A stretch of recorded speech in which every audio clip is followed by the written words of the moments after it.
We're so glad. Yeah, we're so glad everyone is able to make it.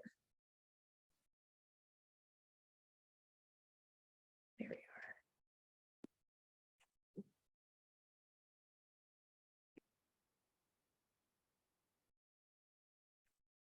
we are. Wonderful.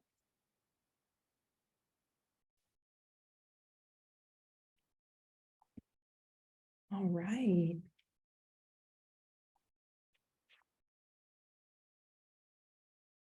This is a great way to spend a Monday. It's kind of like, SRCD is rounding out. Is that what you said, right, Dr. Sinatra? Yeah, I was just at SRCD in Salt Lake City. And Yeah. I'm still in Salt Lake. It's been snowing the whole time I've been here. Hopefully your flight will be very smooth getting home. I drove yesterday in the snow for the first time in 20 years. I was so scared. Yes. Wonderful. Well, welcome everyone. Thank you all so much for being here. We're really excited to talk about conferences and networking with you all. But I'll turn it over to Brooke to get us started. Thank you, Brooke. Amazing. Yeah, thank you everyone for being here and welcome to our March monthly Motivation Monday of the season. And my name is Brooke Harris Thomas, and I'm a fifth-year doctoral candidate at Michigan State University in the EPET or Educational Psychology, Educational Technology program. Just to share some of the work that I've been doing lately, Dr. Leon Gray and I have just written a chapter in a book entitled Motivation Science, Controversies and Insights, and we get into why community engaged research is the next frontier of motivation science. So looking at community engaged research is something that we've been spending some time on. So that's just a little bit about me. Now, Motivation Monday is hosted by the Graduate Student Committee of ARA's Motivation and Education SIG or MOTSIG. We offer this programming as a way to disseminate and share ideas and strategies for conducting educational research. And this year, we are continuing our Motivation Monday format from last year by hosting panels of scholars and practitioners in our field to discuss important topics. Our wonderful graduate student leaders have organized a series of live panels and discussions each month. So you're here for the one in March, but we hope you also come back for the one in April, and I'll give more information about that at the end of today's event. We'd also like to take a minute to acknowledge that this is Women's History Month, and the Graduate Student Committee recognizes and appreciates and applauds all the women that have contributed and continue to contribute to educational research. And we just also want to create some space if any of the attendees want to share any other holidays or celebrations or remembrances that they would like to be recognized. You can share that in the chat, and we'd be welcome and happy to take note.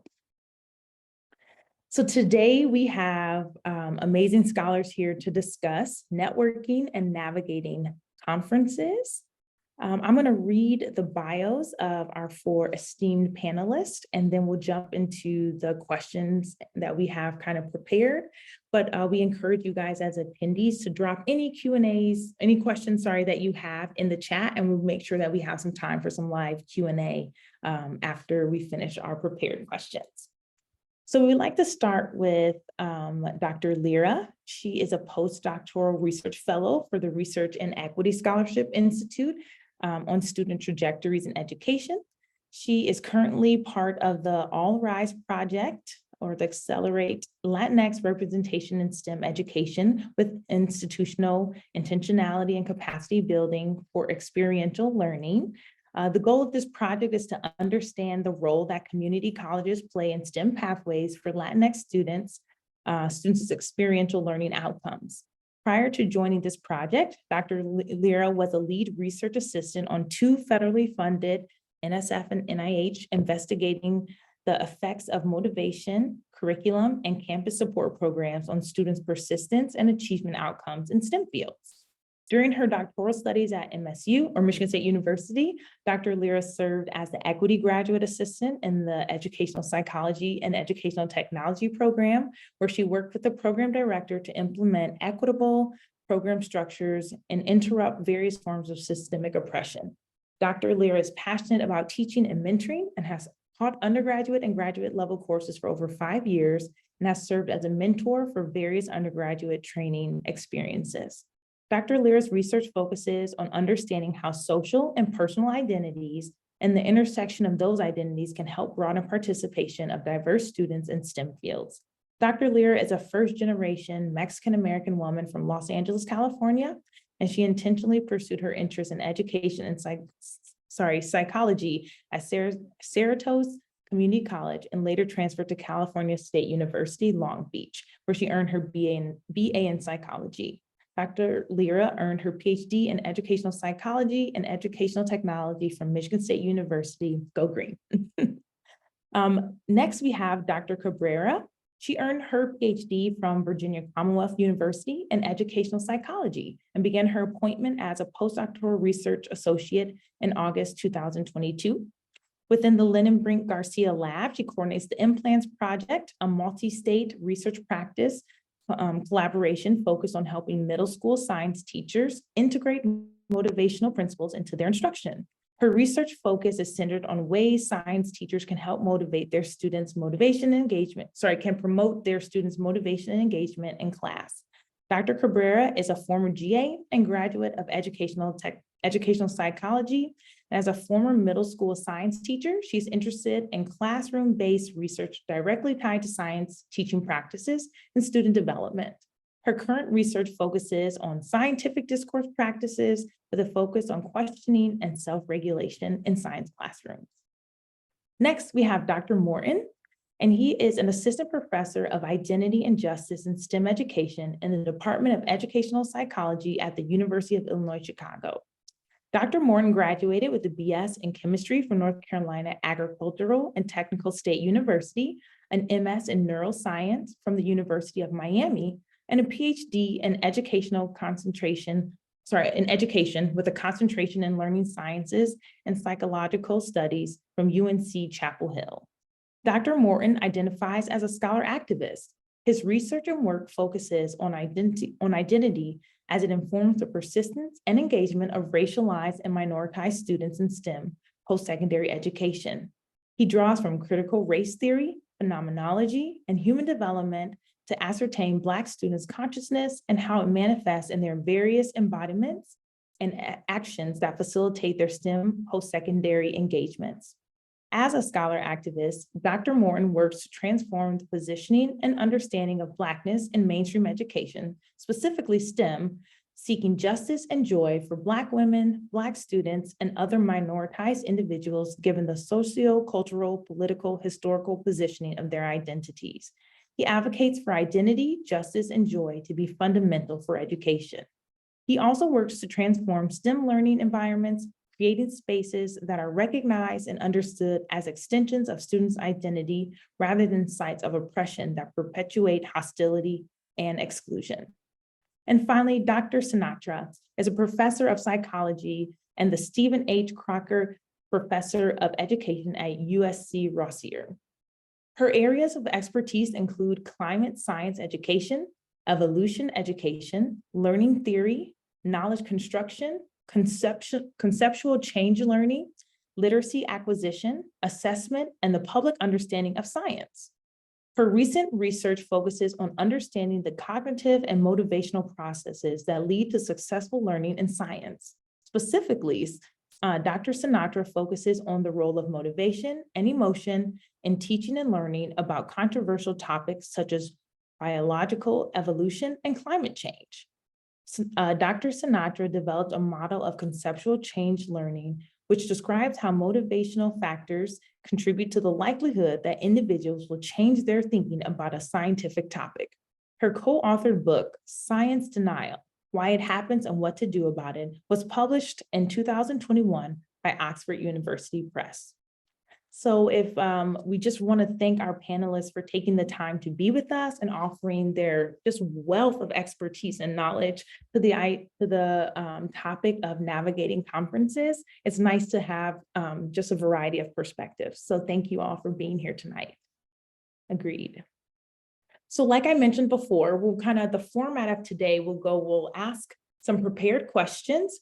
And as they come up for you all, please drop your questions in the chat and we'll have kind of a live Q&A part before we end our time together. So to begin, and everyone's welcome to answer, but everyone doesn't have to answer for our panelists, but we love to hear your perspectives. So we'll begin with, what are some of your goals when you attend an academic conference? Or kind of what makes a conference experience meaningful to you? And I'll put the question in the chat. And whoever would like to start. Do you have an order you'd want us to? I don't have an order, so would you like to go first?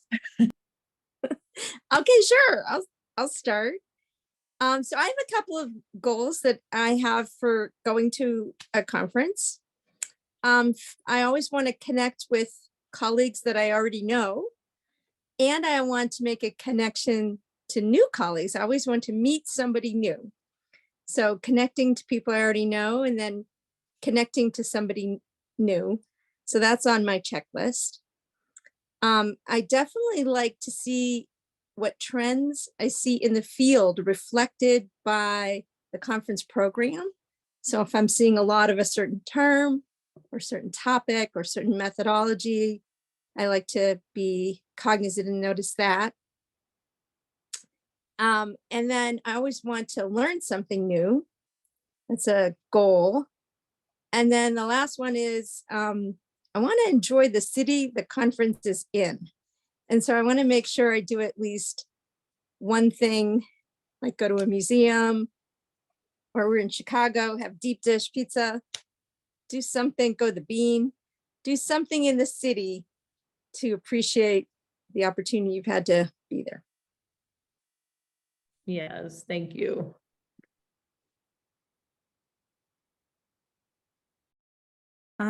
I'm happy to go next, mainly because I just want to piggyback up like what Dr. Sinatra mentioned. I think I like to have just like a really balanced experience. So as much as possible, really kind of, going to sessions, spending time in the city, similarly connecting to people that are potentially even in those cities that I normally wouldn't see. And so, for instance, Chicago is a really nice opportunity for me to come back to the Midwest as I live in California now. And so, I'm going to take full advantage of the opportunity to see people even here on screen, actually, that are here today.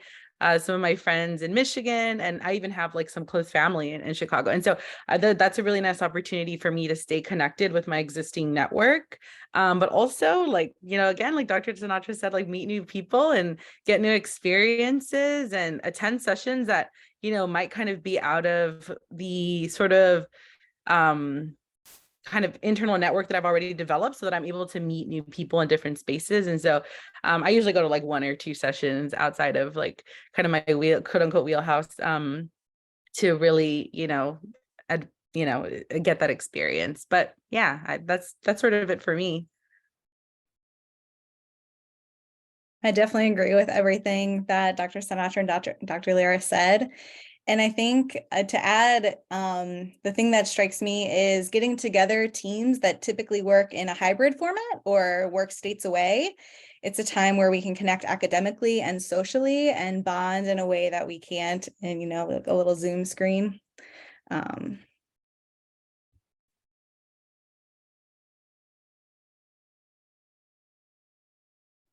I guess to add really quickly, I think my goals now were different from my goals as a graduate student. I think as a graduate student, it was to be very intentional to try and meet people whose names I was citing in my research. I wanted to have the opportunity to have conversations with people, specific conversations about my work, particularly those scholars who were more advanced than me, professors, be it assistant, associate, or full. So I think it was an intentionality to have the opportunity to workshop some of my ideas, carefully though. And then I also was very intentional with wanting to meet other graduate students so that I could expand my own collaborative space And actually some of my really great friends who started off as like colleagues, who I co-author things with, who I pursue grant opportunities with, research projects with, are people that I've met in conference spaces. Because just as much as there's a circuit for the actual written program, there's all of these other underground circuits that are happening with regards to different networking opportunities, social spaces, hangouts, meetups, coffee, opportunities to chat, and so on and so forth. So I think being able to figure out what that underground scene is also important, particularly given the fact that some of our work could be siloed based off of where we live and the different politics that are happening with that work. Or we might be siloed because we're coming from a department where there's only like 1 or 2 people that may do the kind of work that we do. Or we just might need to find other people who think and move in similar ways as we're looking to expand who we are. And I see your question, is it Arun, if I'm hopefully pronouncing it? I don't necessarily know if I've experienced networking burnout, but I know that I am a very outgoing person who just loves to meet people. But I do know for some people, it is important to have a balance between how much social time they have and how much alone time they have, just in terms of their own ability to be intentional in their conversations, as well as be able to recharge. So I don't know if others can speak to that specifically. Yeah, thank you for bringing that question into the moment, Dr. Moore. And would anyone else like to kind of piggyback off answering? The question says, has it ever happened, an experience of burnout with networking, like stopping to start focusing on the existing network, investing time on them during the conference? Would anyone else like to speak to that? Something that comes to mind from last year is the different types of networking that you can do. I find that larger groups, especially when I don't know a lot of people, can be very draining very quickly, but those one-on-one networking opportunities can have a recharge because you can get into like a deeper conversation and really reflect on your own practices in the conversation. So I tried to balance the type of networking that I was doing. So I was taking full advantage, but allowing myself to recharge in moments that I needed.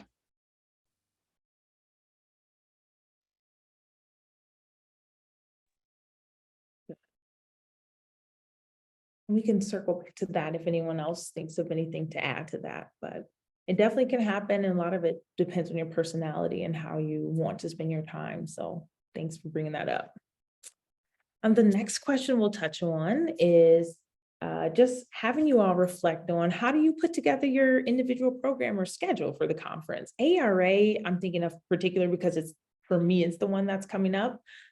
It's humongous.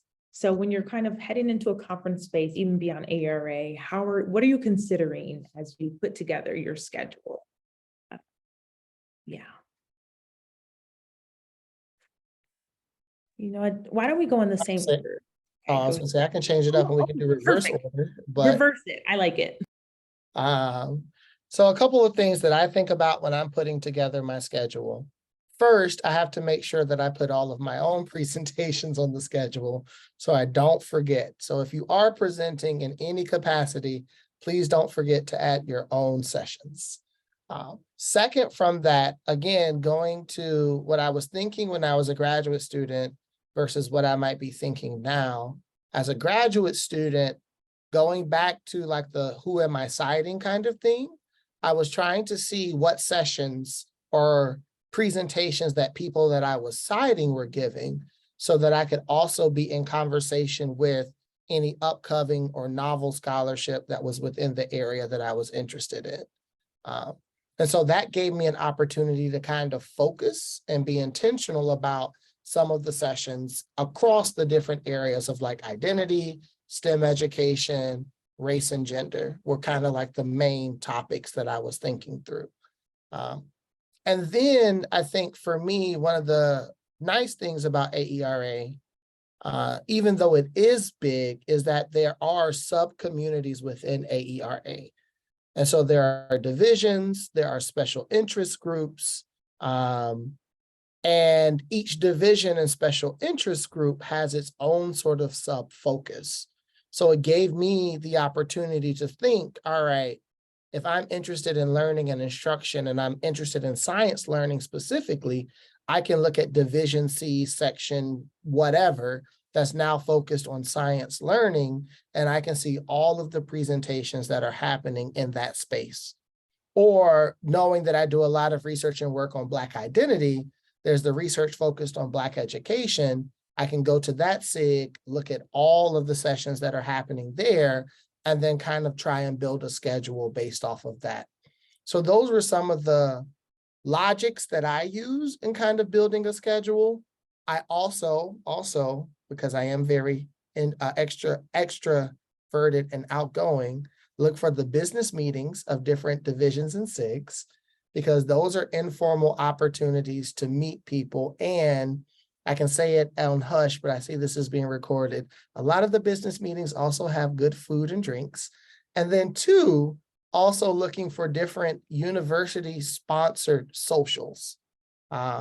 So a lot of institutions will have different sponsored socials where you have the opportunity to go and either connect with either people that you are currently in school with or have previously been in school with, or potentially, spaces that you might be interested for a job opportunity.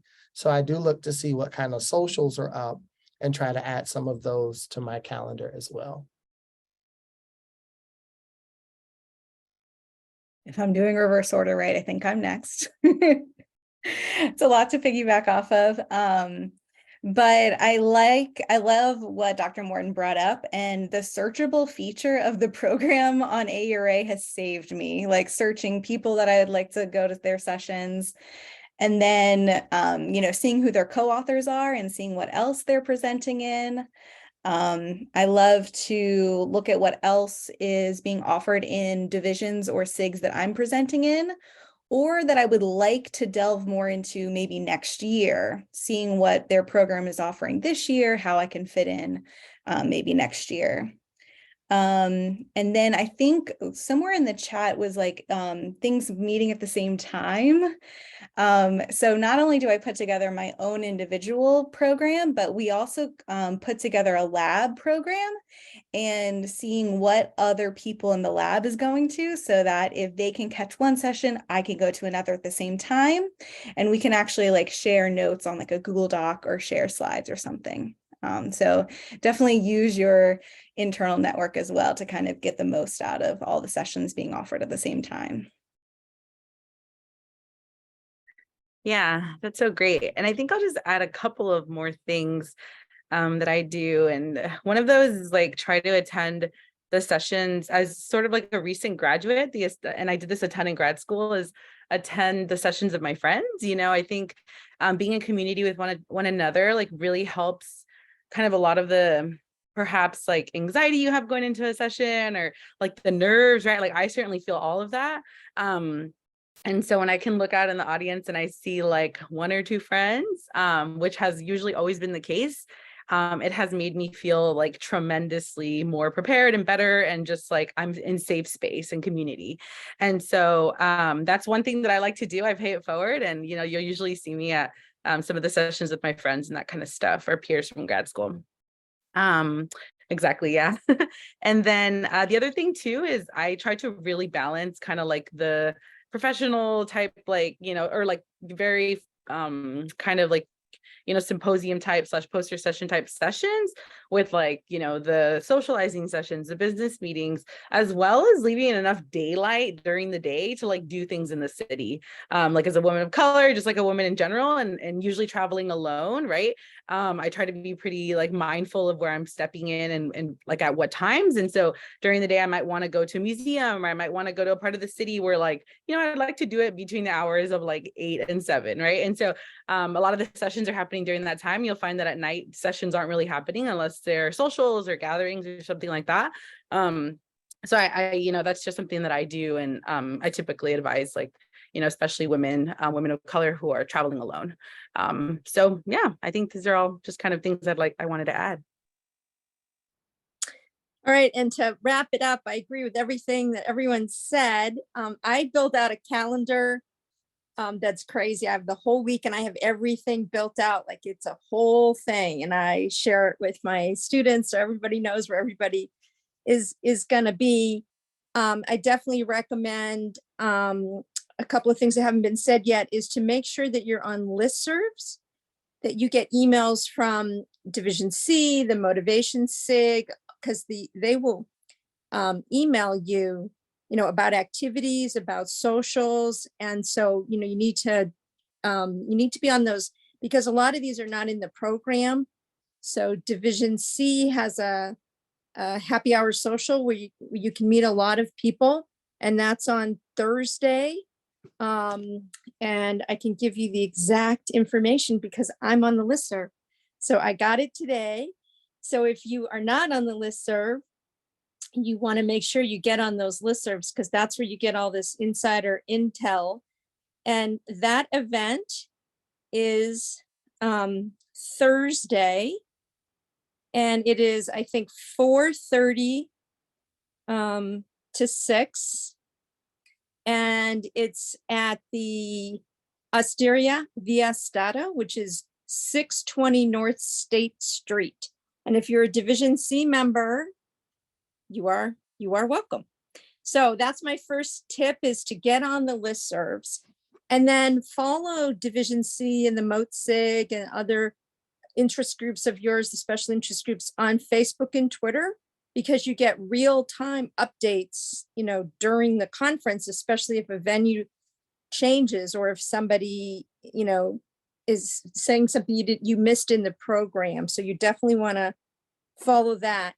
And then even though I have this schedule and it is booked from minute to minute from 7 a.m. to 10 o'clock at night, one of my favorite things to do that hasn't been mentioned yet is when you're sitting in a session next to somebody that or that is interesting or that is doing work you're interested in, you say, "What are you going to next?" And then you rip up your schedule and you follow them. And that is how you end up in some pretty cool sessions that you hadn't been aware of. That's a great point. And since it's kind of relevant to this particular point, how does one get onto a listserv? Does anyone, I'm thinking through, I'm not even quite sure. It happened at some point. Well, I know that if you are a member, then you get on the listserv. So Okay. APA Division 15, AERA Division C, if you're a member, then you'll be on the listserv, the MOTSIG. So if you are a member and you're not getting these listserv announcements, reach out to the organizer of that group, which you can Google and usually find out, or ask one of us. And then, you can usually see it on Twitter. But you want to be on these listserv because you'll get these announcements and sometimes things change. So you want to be up to the minute on what's going on. But being a member, you should be automatically added in to the listservs. Perfect. Yeah, thank you. Yeah, that's very, very good advice. I know lots of angles for what you want to you can prioritize. So. Yes, thank you for dropping more Division C sessions in there. Our third question is, essentially the question is, what tips do you have for networking? And I kind of added in these caveats of not wanting to be just super schmoozy and I just want to take from you, but how do you network in an authentic way? How do you find people to even network with? So specifically around networking at conferences, how do you handle it? And if you don't mind, we can do reverse order again, Dr. Sinatra, if you want to kick us off. Sure. I'll start off. I have been told this is one of my best skills. I may be better at networking than I am at research. I think one of the things that you want to do is to write to somebody before the conference and ask to meet with them. I meet with people I do not know all the time who reach out to me and say they want to meet with me. I had breakfast yesterday in a blinding snowstorm with someone I'd never met, because they wrote to me and they said who they were, what they do for work. They said, I really am interested in your work and I want to meet with you. And we had breakfast. We spent an hour and a half having breakfast in the middle of a blizzard. And I do that. I mean, a lot of times people think, oh, you'll reach out to people and they won't do it. And a lot of times they will. So if you can pre-schedule a meeting with someone, then it sort of takes a little of the pressure off of like, oh, I'm trying to bump into somebody and, you're trying to catch them while they're in the elevator or something. It's just, that makes it a little bit more doable if you have pre-scheduled a meeting. So I would do that. You'd be really surprised how many people say yes to that. Like you think, oh, they're going to say no. I'm super, super busy at these events and I almost always say yes. So that's one thing. And then I have a little story. I'll make it as quick as I can to not take up too much time. But I wanted to meet someone very famous one time when I was a junior scholar. And I had an idea and I wanted this person to co-edit a book with me. It was Paul Pintridge. And I wrote a paragraph about what the book was about. And I'd never met him in person. He knew who I was because I published an article in EP and he was the editor. I literally went up to a session and handed him a piece of paper with this idea on it. And I said, I would like to talk to you about this. And then I just like ran away.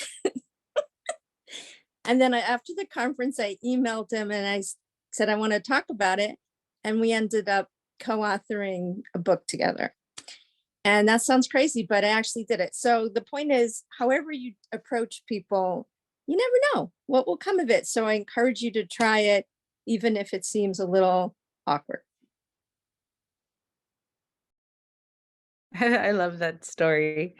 Yeah, I think, something, this wasn't my original response, but I'm changing it. Actually, Dr. Sinatra made me think of something. And that is like sort of, I've approached mentoring from like a really purposeful standpoint. And so what I mean by that is like, I ask myself ahead of time, why do I want to network with this individual, right? Is it that I think like they're super, like they're doing a ton of great work and I just want to tell them that I really like admire their work and would love to, be super influential in that line of work one day? Or is it that I need a job, right? For me, that was my reality most recently. And so, I used actually this past ARA, like to my full advantage to try to see if I can get connections for a job. Right. And so, and then that's totally normal. Everybody does it. And so I had to remind myself that over and over, right? Like we all need a job. It's okay.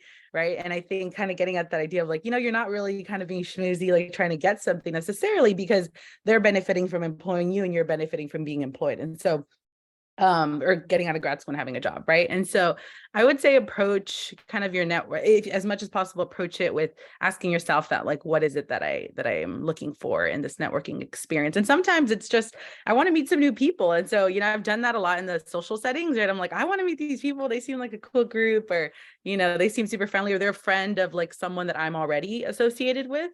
And so that makes it kind of really easy to just like jump in and be like, hey, like I'm so-and-so.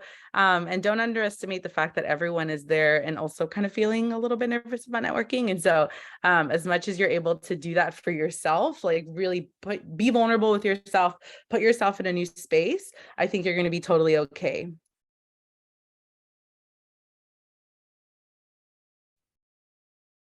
I agree. And something Dr. Lara said made me remember conversations I was having with my advisor and mentor last year before my first ARA as a final year grad student, which was crazy. We actually kind of had like a little list of people that if me and my advisor were together, she would on purpose bring me up to that person and introduce me.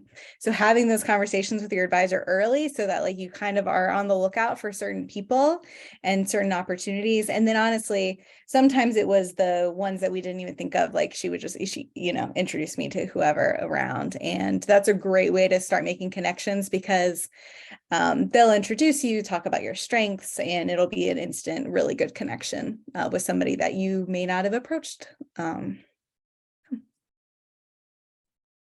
Yeah, Ditto to all of the things that were shared. I've never handed somebody a piece of paper before, but I definitely waited after the session to go and intentionally speak to them.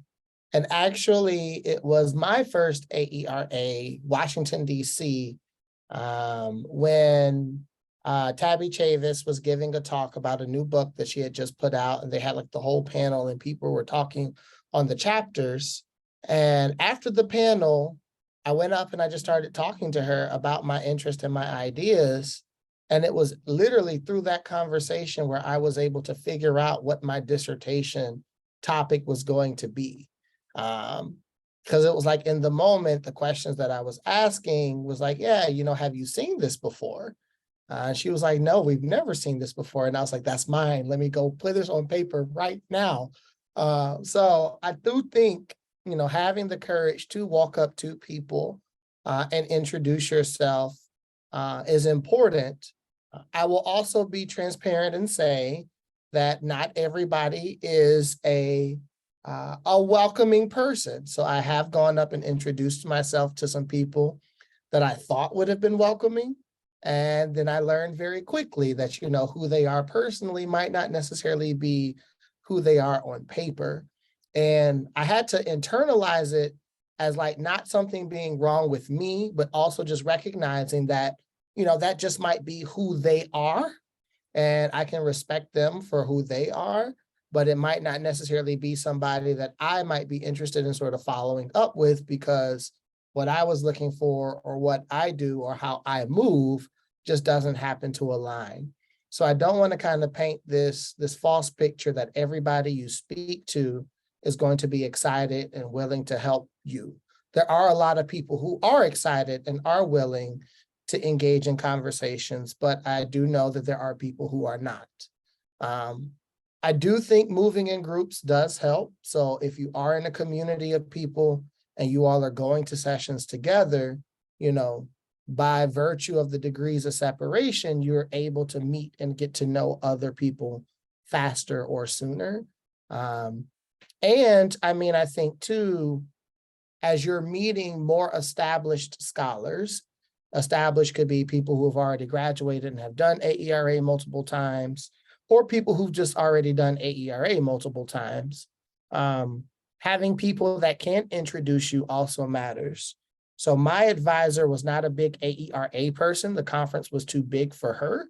But for me as an advisor or even as a mentor, I'm very intentional to take my students with me and say, hey, so-and-so, this is my student. My student, speak to so-and-so, and then I'll walk away and just allow them to have whatever conversation that they need to.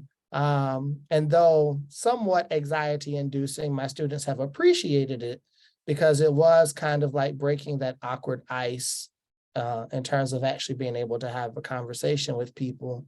Plus, anybody that I was introducing my students to was somebody that I've already kind of vetted, quote unquote. And so I would know, like, if this is a person who would be receptive to speaking and responding and fielding questions versus a person who might not be as receptive. That is such good advice. Yes. I appreciate the point of encouraging folks to just give it a try, reach out. And if it doesn't go exactly how maybe you hope, you don't need to internalize that.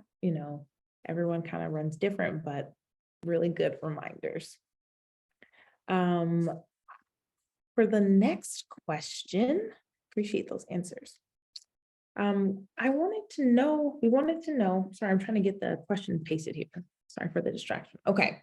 I was wondering, how do you recommend, this is kind of getting into once you're presenting at a conference, how do you all recommend fielding questions at the end of a presentation or during a poster session? Any advice about how to navigate that? Because I know that it can be kind of anxiety inducing for folks to think about having to answer questions, even though they've researched and done this work, it still can be nerve wracking. So Dr. Morton, if you don't mind us starting with you this time. Well, I was going to ask, can we go inside out this time? Oh, I love the flip. Okay. So let's do Dr. Lyra, Dr. Cabrera. Sure. Yeah. Yeah, I think I was actually just talking to my students about this. They went to a conference in Berlin last week. And so they were doing an international conference travel, and it was their first time actually going to a big conference like that. And so they were planning to present, and the idea of questions came up. And I think the advice that I always give people, sort of about the second part of the question around like, what if you can't answer something, or what if you don't have that information readily available? I always say it's okay to admit that. It's okay to try to just say, hey, like, of course, a little more professional than the way I was about to start saying it, but, at this current moment, like, I don't have a great answer to your question, but I'm really happy to follow up with you either like, after the conference or in a couple of days, because I really appreciated your question. Right. And so I think that's one way to maybe not try to like come up with something off the top of your head. That has been very difficult for me to try to navigate. And so I'm just honest with myself, and I'm saying, hey, because it happens, right? And I think, but to Brooke's point sort of earlier, we know this research, we did the work. And so I think go into it having confidence that, the questions that will be asked, you'll be able to receive them. And so, of course, I won't go with everything, but have the confidence in yourself. And then one last thing, I got this advice as a graduate student from a senior graduate student. But essentially, she said, you might get from time to time a question in the audience from somebody who it's very clear that their intention potentially might be to make you trip up, or like the question is just absolutely about them. And so her advice basically said, don't forget that it's about, in that moment, it's about them and not about you. And so I just wanted to say that because it actually has happened to me. I will say it's happened way less than more than often than not. I actually get really supportive questions and people that are really engaged and really interested in my work. But from time to time, I've received a question where I knew it was completely about them showing off their knowledge or wanting to potentially, get some information out of me that they knew maybe I wouldn't know right in that moment. But it wasn't about me, it was about them. So just wanted to add that. Great. Yeah, most of my experience has been questions have like started a really nice conversation, maybe even like with me and the person who asking the question, or like a group of people if it's a small paper session, which is really nice. Something that I like to do or advocate for my students to do is to not only practice your presentations or your posters, but also practice like letting the small group that you're practicing in front of field questions to you. Because often they know the data very well. They probably work on the same project. So they can ask really nitty-gritty questions and kind of maybe even give you some of the harder questions that then you can anticipate questions to, or think through answers. And then yeah, and even sometimes you can kind of come up with maybe questions that people could ask. So yeah, trying to do as much pre-planning as possible is what I like to do, because thinking on my feet is really difficult sometimes. I'm not sure if I'm next in the inside out order, but my favorite strategy for that, and it really, first of all, happens rarely. You know your work better than anybody, so you're going to know 99% of the answers to the questions. But if it happens, and it does, my favorite way to handle it is say, Brooke, that's a really interesting question. I'm not sure what I think about that. Can you tell me where you were going with that, and just throw it back to them? Because, as Dr. Lyra was saying, is sometimes it's about something they want to say. And so just let them say it. And it does two things. One, it gives you a little time to think, like, while they're, and then a lot of times they'll just answer their own darn question, and then you're off the hook.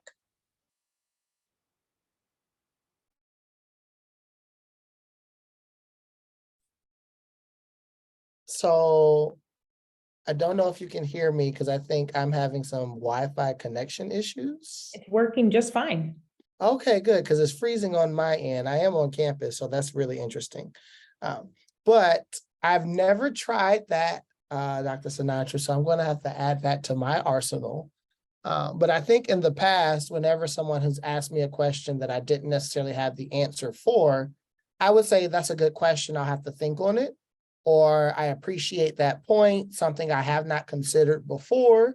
but we'll take into consideration and then just kind of leave it at that moment. I think now, because I have been doing this work for some time, I kind of appreciate, and I'll say why I mean appreciate, but I kind of appreciate those petty questions that people ask, because it does give me the opportunity to give a petty response. And so at that particular point, it is like you're just really trying to get into a battle of the minds type of thing. But where I will have the leg up is it is my presentation and it is sort of my talk, and it be it a poster or a paper session or a full-on presentation. After a while, you know, time is going to be of the essence and you won't be able to belabor your point much longer. So if you really are trying to be petty with your question to make me feel like insufficient, no, I just made up 2 words, insufficient. I've done that twice today, so my mind must be tired. Then I'm going to find a way to just show you that I recognize that that question is petty, and then keep it moving. But if that is not something that you have adopted just yet in a very professional tone, I would not encourage trying to do that, only because if it is your first presentation, or if it's your first AERA, or if you're still junior in the field, like you're trying to get a job, you do want to be just mindful of who you're having conversations with, because you don't know who those people are or could be in any kind of future professional endeavors. Yeah, those are great, great points. And it's nice to be able to have, I appreciate that you all gave practical responses that you could use, because I think having some of those in your toolkit or toolbox, it would give me a little more confidence. So that's great. Well, we have our final question before we open up to the Q&A. So I hope folks have been thinking about additional questions they'd like to offer. But I wanted to know if you all have just broadly any advice for first-time conference goers that maybe we haven't touched on. You can speak to maybe for the extroverts, for the introverts, or just more generally. Yeah. Let's go in the reverse order of what we just did. So we'll go Dr. Morton and then Dr. Sinatra and on around. Yeah. I think the other thing that I could say that I haven't already said specifically to like being intentional on programming and networking is the conference can be what you want it to be, which means that it can be very small if you want it to be, it can be very big if you want it to be. One of the things that I really appreciate about AERA specifically is that it's supposed to encompass all of educational research, which means that you have the opportunity to have a very deep dive as you would in some of the smaller scale professional associations that are very discipline specific, but then you also have the opportunity to expand upon other perspectives just based off of the fact that it is all of educational research. And because it is a space that for a lot of people feels like family reunion, because you're seeing your fellow colleagues from graduate school, or you're seeing your friends or the people that you're working with or publishing with, there's a strong social connection to AERA.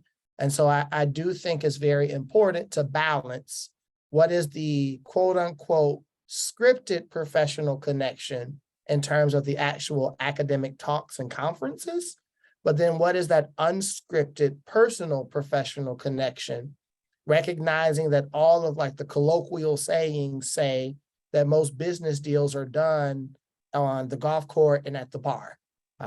You can think very similarly, most business deals, be it potential job opportunities, people serving on your dissertation committees, people giving you advice on your research, grant opportunities, special issue opportunities. Those kind of conversations can happen in the coffee shop. They can happen in transition between sessions. They can happen at lunches, at happy hours, at socials, at business meetings. So try not to discount some of those more social spaces, just because there is a lot of strong networking that can happen there. Again, I think based off of what you're looking for, without trying to be super stereotypical, be mindful that there are people who have great intentions and there are people who may not have so great intentions. Everybody says the academy is a space where you have to like protect your ideas. And unfortunately, we've gotten beyond conferences and symposiums where people are really able to just sort of think out loud. So I would say, just be mindful about how much out loud thinking you do as you're meeting and networking people. Because again, there are great people who are really invested in supporting you. And there are people who unfortunately feel like it has to be a competition. So you just really want to be mindful, right, of how you're moving and networking so that you don't necessarily give away your prized possession. And then you look and see it published in a journal article next week by some scholar that you had the conversation with. Yeah, thank you. So I'm gonna agree with all of that, and then I'm gonna say, have fun. I mean, there's a couple of ways you can have fun. Like, this doesn't have to be like this horrible experience. Like, I have all these people always say, "Oh, I have to go to this conference." I'm like, what? Why can't you have fun? So there's two ways you can have fun. Intellectually, it's fun to go to these talks that you see people you've read about or new ideas.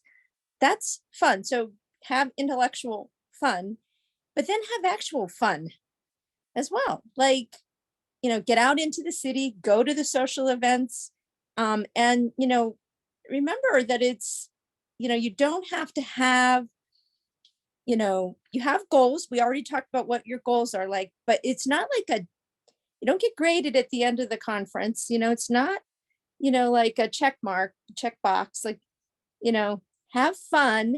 And if you do that, everything else will work out. So, go with an open mind to sort of tearing up your schedule and going to that museum because the person next to you said, I am going to the Chicago Art Institute, which, by the way, everyone should do. It's absolutely fabulous. But, do have fun, and all the other stuff will just work out over time. Every single conference you learn something new, every single conference you meet someone new. So over time, it'll be a collection of good experiences, but just focus on having fun. I love that. Thank you. I agree. Dr. Sinatra, you were super fun last year at AURA. I got to meet her at the graduate student seminar. It was a really good time. I'll speak to the introverts in the room. You want to take advantage of all of the networking and learning and fun that you can have at a conference, but you also have to know thyself. And I'll steal away to have a lunch on my own or have coffee by myself to recharge and just process kind of everything that's going on, so that you can on a whim go out after a business meeting with a social group that's getting together or something. So don't feel guilty for if you do have to steal away from the conference a little bit, just so you can recharge yourself. Because knowing that you can get more out of the conference if you do take those times to recharge will help make the experience go better for you in the long run. So definitely marathon thinking. Yeah, that's good. Yeah, actually, my advice is similar to Dr. Cabrera, because I think One thing I was thinking about was, over time you will have visited many states, even for some of you, many countries at conferences, for some of the international travel. And what I like to do is some of that, like, as a very, well, I should say, as a very extroverted extrovert, I end up having to try to find more time to myself to like really lean in on my introvertedness, which is like probably like 5% of who I am. But I still need to feed it and take care of it. And so what I tend to do at these places is also just envision like who I am in these places. Like, do I love Chicago? Would I live here? Do I want a job here? Do I have friends here? Things like that I start to kind of question while I'm in these spaces, especially for some of you who are looking for jobs or might be moving jobs too, right? Is this a place that you could see yourself applying to places? Yeah, and the other thing too, I think, is kind of along just the lines of having fun. I really try to prioritize things that I love to do. And so do that in these cities. One thing I'm really notorious for doing is like trying a lot of different food. And so as a graduate student, I would, kind of keep it budget friendly because that's what I needed to do. Absolutely. And even so much now, but I would definitely go and try a bunch of different food places. I love live music. And so what I used to do, I haven't done it in a while, so maybe I'll do it this year, is I would go check out a show. And so, I'd buy tickets ahead of time and go check out a show, and just kind of enjoy the city. And so, along the lines of having fun, like Dr. Sinatra said, I would 100% agree with that having fun makes all the difference in the world. And I think it has also made me feel calmer and more collected in things like when I'm presenting or when I'm trying to network with people, because I'm like legitimately enjoying life in the moment. And so, I can't say the same for, I can't say that it was like that all the time, but that's what I strive for. And so as much as you're able to, go for it. And yeah, this has been really great. Such good advice. It's getting me also very excited about heading out to a conference soon here. So I'm glad it's not too far away. And folks probably, have just come from some conferences too. So we are done with kind of our prepared questions. So if folks have any questions that they like to put in the chat, while you're thinking and sharing those, I wanted to ask Yin to take a second to talk about a mentoring program that her team structured for AERA, and as a broader way to say that, especially for first-time attendees or folks that haven't maybe been a bunch to, in particular, AERA, people, there's a lot of the, like Dr. Morton said, the SIGs and divisions will put together programming that kind of helps facilitate some networking. So if you're not the off the cuff in an elevator, walking down the street, meet somebody kind of person, and you would like it more prepared, there are those opportunities. So yes, if you could share with us, Yin, that'd be awesome. And introduce yourself. Sorry. I'm Yin. I am in the Motivation SIG. I work with the Graduate Student Committee. I wasn't really prepared. I'm walking on my treadmill, but the Motivation jumping in. Yeah, for sure. The Motivation SIG has some really cool opportunities. We specifically think about the first-time attendees or graduate students and what resources they might need going into conferences. So one of our really great programs is the mentor-mentee program. And so we try to pair all the first-time attendees who want one with a conference buddy, someone who's a little bit more experienced, has been to AERA before in person, just to have like a frame of reference. So someone to ask like, hey, what do people wear at these conferences? Like those are things that first-time attendees might not know or might need advice, or maybe you're stuck in Chicago and you don't know how to navigate. You might need to meet up with someone to help figure out where your hotel is or register things, all the other stuff that's not just the conference networking and presenting. So we've already filled up our mentor-mentee slots this year, but please keep on the lookout for next year. And especially be on the lookout if you have a great time at AERA and you really think that you'd enjoy like being a mentor to someone else next year. Think about like what you're feeling as you're going into the first time, or maybe you're more experienced and you think that you could really help someone else out. It's a really cool program and we do it every year. So yeah, that's all. Perfect. Thank you so much, Yin, for spotlighting that. Because there's a lot of different ways that you can connect with folks. And so I just wanted to highlight that. Thank you. And so it looks like we have one Q&A question so far here.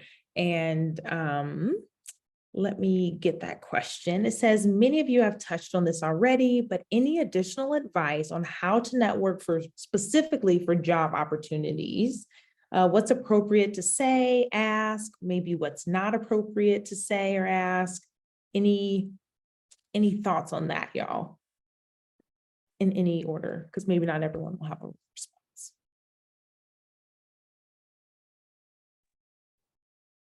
So I think if you're being intentional about job opportunities, a couple of things to consider. AERA does have sort of an expo space. I don't know what it's called specifically, but there might be some institutions that have tables. So you could go to those different tables. There's also a lot of like publishing companies that are trying to sell books and stuff too.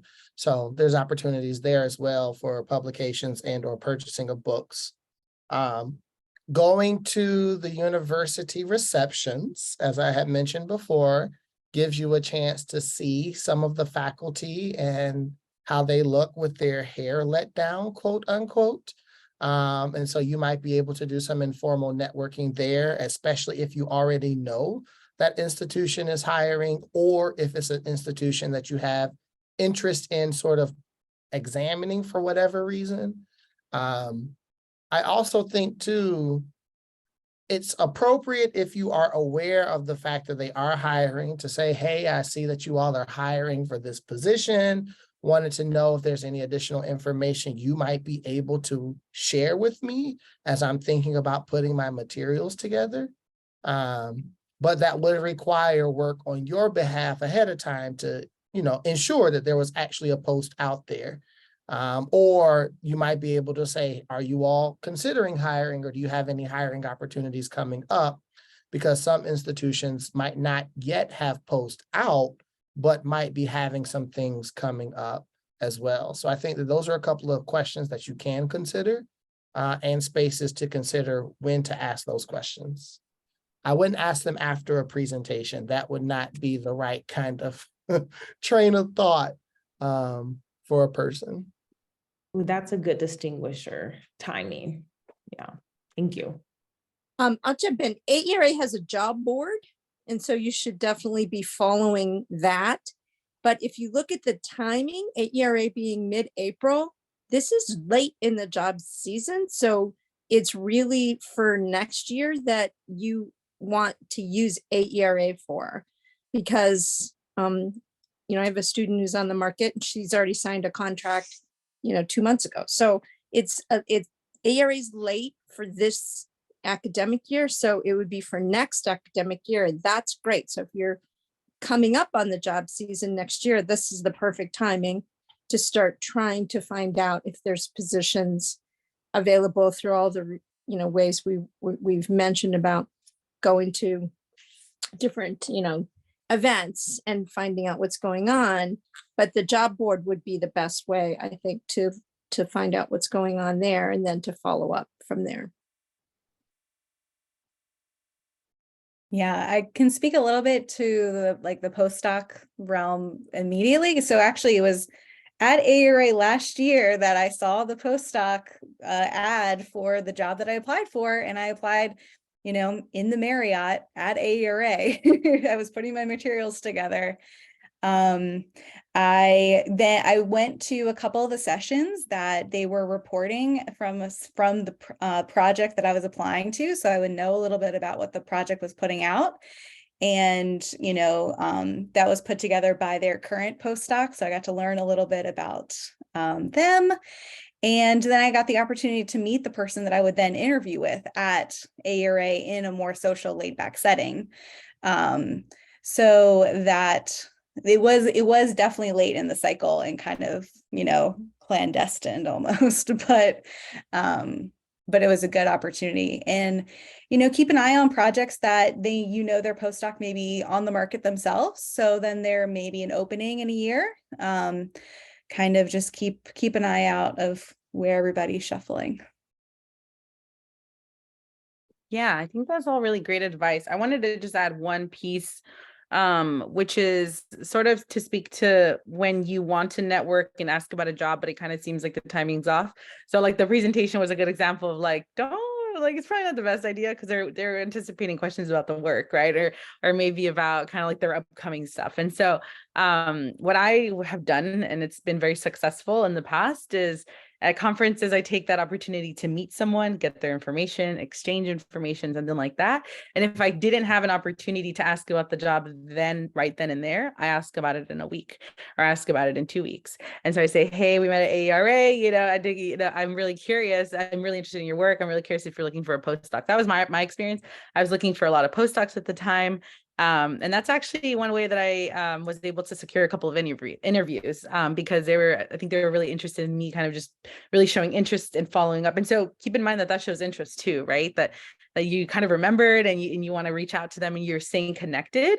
One other thing too is they may not be looking for postdocs right away, but they'll look for one in a year, and they might either tell you that or you can ask that. And so that happened to me. There was somebody actually at USC, Dr. Sinatra, who wasn't needing one right away, but they needed one in a year, right? And so, they're going to be needing one soon. And also ask everybody, ask your postdoc friends and even like junior faculty, even senior faculty who might be able to tell you what's coming up. They sometimes have information about upcoming postdocs or information because, everyone talks to each other. So don't be afraid to ask other people about potential positions that they might know about. I think that it's totally appropriate. I've done it. I'm glad you actually said postdocs because I'm going to be hiring a postdoc. So let me find my link and I can drop it in the chat now. That's amazing. Yes. Another question that came in is, do you all recommend business cards or anything like that? Does anyone have their Twitter handle on a button, or how do you all maybe approach that piece? So I think it's great to have business cards if you have them, but it seems like it's gone a little bit out of fashion. I think people more are texting each other and DMing each other on Twitter than they used to have the business card. Nothing wrong with a business card, but I think it's usually electronic connection these days. yeah, I used to be really big on collecting business cards. So I mean, it still doesn't hurt to ask somebody for their business card, especially recognizing without being ageist, some of the more established people may only have business cards.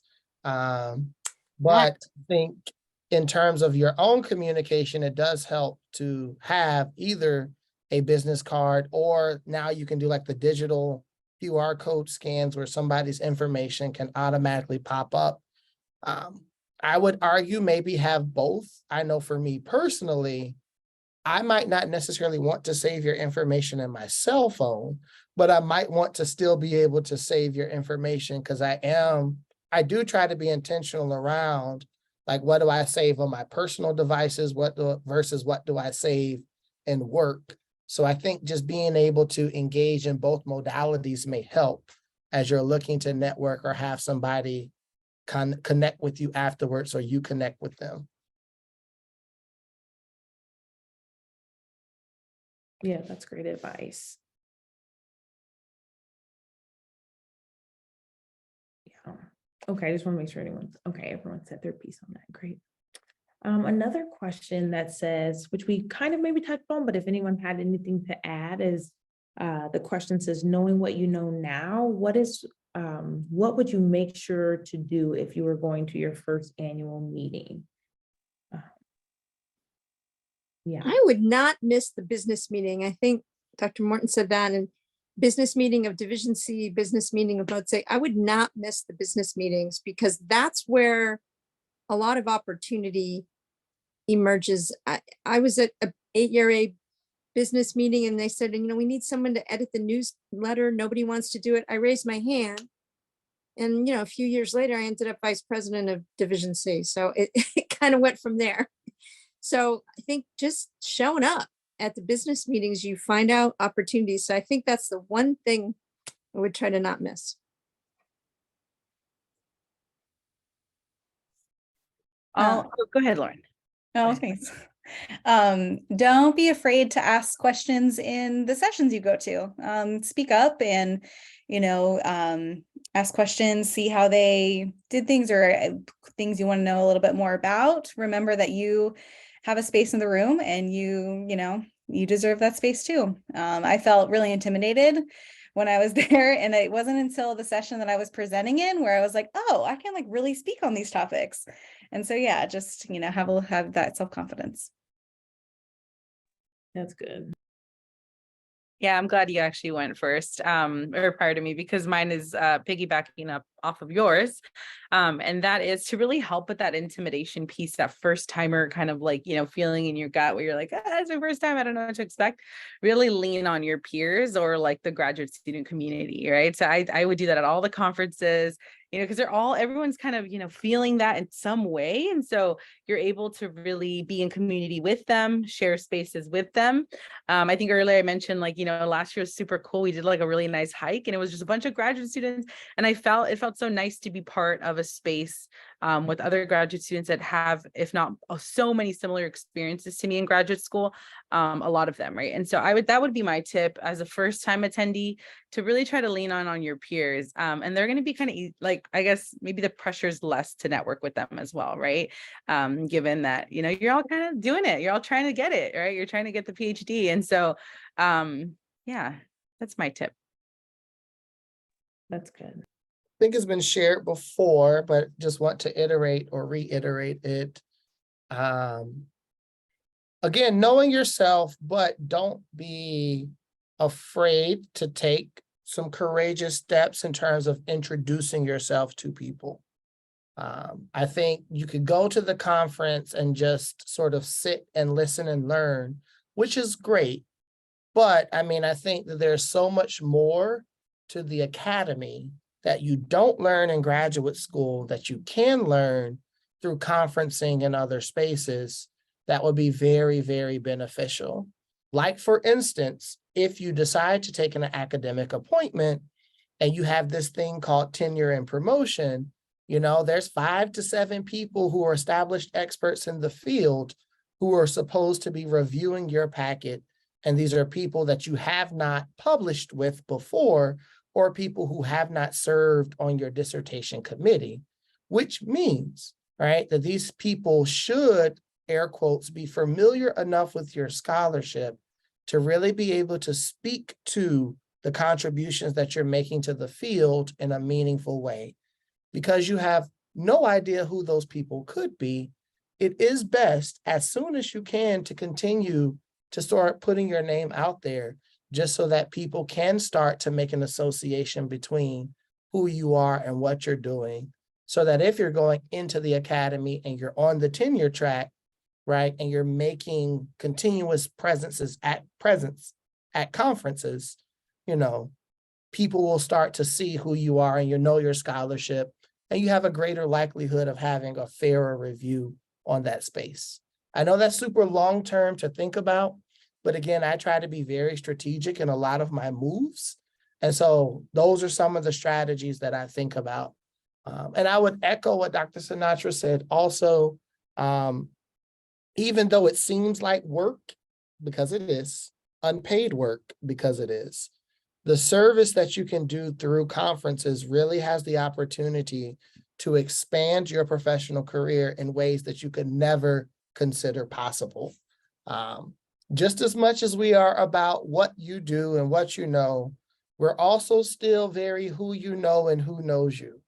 And so that networking plays a role then in terms of opportunities that might get offered, such as invitations to special issues, such as opportunities to collaborate on grants, such as opportunities for postdocs, or even targeted opportunity hires that are hires that bypass traditional searches. And it's just like hey, we want you to come to our institution, come do this.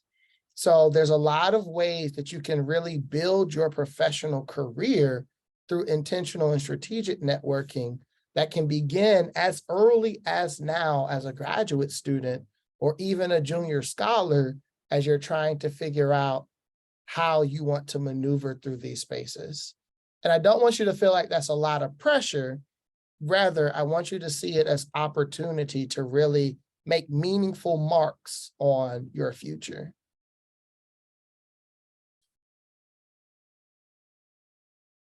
Yeah, that's really good. Very good. There was one last question. And I'm trying to find it now.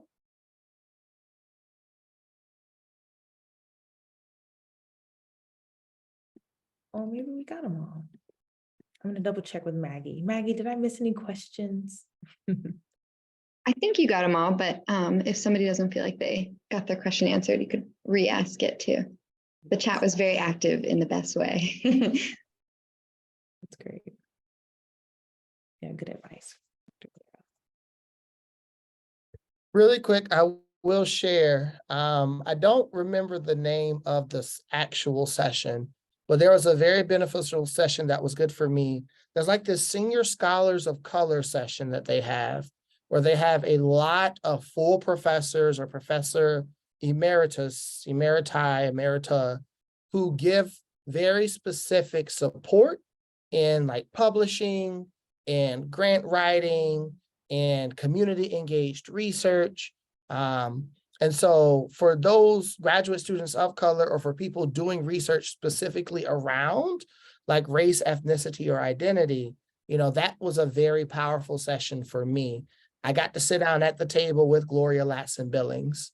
The first time I did that, she kind of fussed at me, but it was okay. I appreciated it because it was coming from Gloria Latson-Billings. And so it's like, you don't really get those opportunities every day. And so finding those kind of sessions that do have senior scholars, I thought were very important for me, just in terms of my own growth and development as a scholar. All right, we had a question that's right in my wheelhouse, and it was about food. So I want to jump in there. So there's nothing, quote, provided for free in terms of food. However, there is. So my first tip is bring snack bars with you. So I never eat breakfast at ARA, I just bring a snack bar. So then I'm off and running because I'm usually at a session by 8 o'clock. So I don't have time to go to breakfast anyway. So bring snack bars, one for every day you're there at least. Second, sometimes if you have like a little refrigerator in your room, which a lot of rooms do, you can, you know, run out and get a little bit of things that you can just throw in the refrigerator. Careful, some refrigerators, you can't do that because they charge you if you move things around. So be careful what kind of refrigerator you have. But then all these receptions in the evening that we've been talking about, the business meetings and receptions, they all have food. So you can hit those up. I've gone to like maybe 3 or 4 days in a row at ARA without having to buy a meal. So you can do it if you're strategic, but bring snacks. That's my recommendation. Yeah, heavy on the snacks. I wanted to also mention, just because we're on the topic of food, about drinks. And so a lot of these, in full transparency, a lot of these socials and events will have like alcoholic beverages being served. Sometimes they'll be complimentary, like 1 or maybe 2. Other times it's like cash bars. And of course, there's going to be always options for non-alcoholic drinks. And so I wanted to just mention that in case it was like people didn't really kind of know that it does that. And, you know, I don't know if people have stuff to add about kind of like drinking at conferences or that aspect of it, because I do think it's heavily present. So, you know, I just wanted to throw it out there as it's something I hadn't heard, but I think it's always important to discuss, especially around everyone's different comfort levels around being around alcohol or drinking, or interest around that. So just wanted to bring that up. And comfortable shoes. You're going to walk miles a day.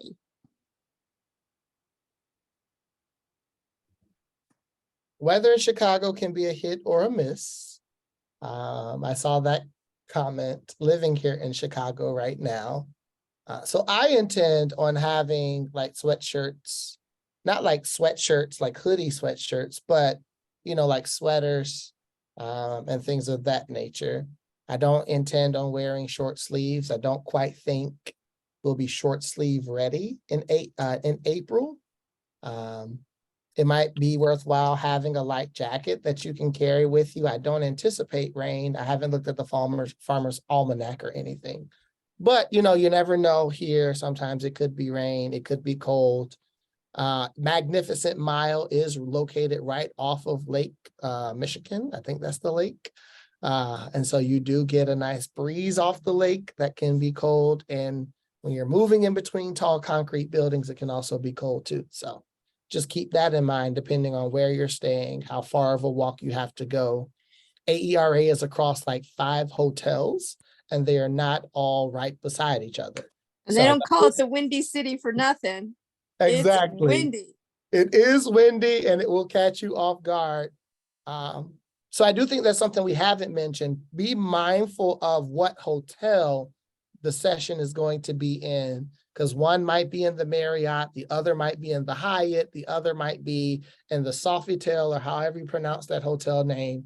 And that might be 10, 15 minutes walking distance in between the two, but the sessions might only have 5 minutes in between the two as well. So that also might impact, your strategy in terms of your schedule, whether or not you want to be running to a session or be, quote unquote, that person who walks in after a session has started.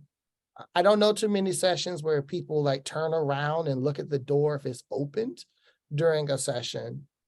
So people do get up and move and leave sessions early, join sessions late.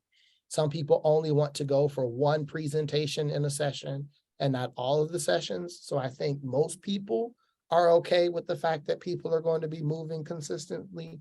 But yeah, these are other things just to keep in mind as you're building your schedule or thinking about those happenstances where it's like, hey, this is where I'm going, and you tag along as well. Expect the popular sessions, especially like the really popular, highly advertised symposiums or presentations, are going to end up being standing room only, probably like 15 minutes before the session starts. So it's good to plan ahead, especially for those that are going to be highly attended. It's a great point. I've had to sit on the floor a couple times. Yeah, and I think it's true too for the social events. They tend to get pretty full, and so if you're not comfortable standing for too long, keep that in mind. You can get early, get a table or something. Yeah, so. Great tip. Wonderful. This is, like Shay was saying, this has all been so very helpful. There's just some of these pieces that you just wouldn't know having not attended yet. So thank you to all of our panelists for giving us the inside scoop on how to just have a really successful conference season. And I know we talked a lot about ARA, but I hope folks can see that a lot of this is transferable, whether you're going to APA or just other conferences, about how to make it the best for you. There's a lot of opportunity to tailor it to your needs. And so feel that autonomy to make it what you need it to be. So again, thank you so much. I did want to take a moment to see if our sponsors, Corey, if you wanted to share anything about any Division C or Motivation 6, things that you maybe wanted to let folks know before we wrap up. Yes. Thank you, Brooke. And thank you for facilitating today, Brooke. That was amazing. And thank you to all our panelists. We have a whole bunch of stuff coming up for AERA. So I will go the opposite order that I put things on the screen. But for AERA, we have the Motivation SIG Graduate Student Social Event, which is also partnered with Division C. I'm teaching Ed Psych SIG and the Complexity SIG. So thank you to everyone who's done a lot of planning on that. And that'll be April 15th, so Saturday. I'm at Urban Space Food Hall from 12:30 to 2:30 p.m. You do not have to register for this. We went to a food hall, so that way, hopefully we can accommodate as many people as possible. And it's really great. We did not do a hike this year. We were a lot more nervous about the weather in Chicago than San Diego. So, but it'll be a really great time for all of us to gather together. We also have the MOTSIG Grad Student Research in Progress event, which will be Friday, April 14th from 9:50 to 11:20 a.m. And so this is a really great way we have people who applied to present their research at roundtables There will be some free food there. We did get it catered, which you'd not believe how expensive the catering is at the hotel. But there will be free scones and energy bars and muffins and croissants and things like that. But it's a really good way for us to just like network, and also you can get to see what the Research in Progress event is like. So that way, maybe next year you can apply to it and be a part of it. We'll also walk from that session all together to the MoatSig business meeting. And so if you're a little bit nervous about entering some of those spaces together, we've intentionally put the timing right before the business meeting. So that way we can all go together and you won't be walking in alone. And then we have the Carabinic Conversations with a Motivation Researcher. So please sign up to these. I will put a link to do so in the chat. If I can find it, I think I closed out of the tab that I had it open for it. But we have some generous scholars who have spent some of their time. So we heard a lot of the panelists talk about the, oh, thank you, Yin, about reaching out to scholars and how people are so generous with their time. So this is something that we do, and it kind of scaffolds that process. So you'll reach out to us, and we already have people that have agreed to do that. And then we'll help kind of facilitate that process so you can get to know some of the scholars in the motivation field. Then, not related to ARA, but we also have our next Motivation Monday, which will be about a workshop on funding and grant writing. So that'll be April 24th. We also will have our next affinity group meeting, which is on April 10th at 7 p.m. So this is a space for grad students to really just talk about grad school and help each other through some of those different things that we have to navigate. So we can probably talk about conferences more. So if people have questions about conferences, we can talk about that in the affinity group as well. Then we also offer a writing group every Tuesday and Thursday. We have Tuesdays is in the evening over Zoom, and then Thursdays is in the morning, early afternoon. So definitely join us with all of those events. But just again, thank you to all of our panelists who spent some time this evening sharing all of your insight and knowledge. We really appreciate it. And thank you to everyone who's here and asked questions. Just thank you all so much. And hopefully we'll see you in ARA. Thanks, everybody. Thank you. for having us. What a fun night. Have a great evening.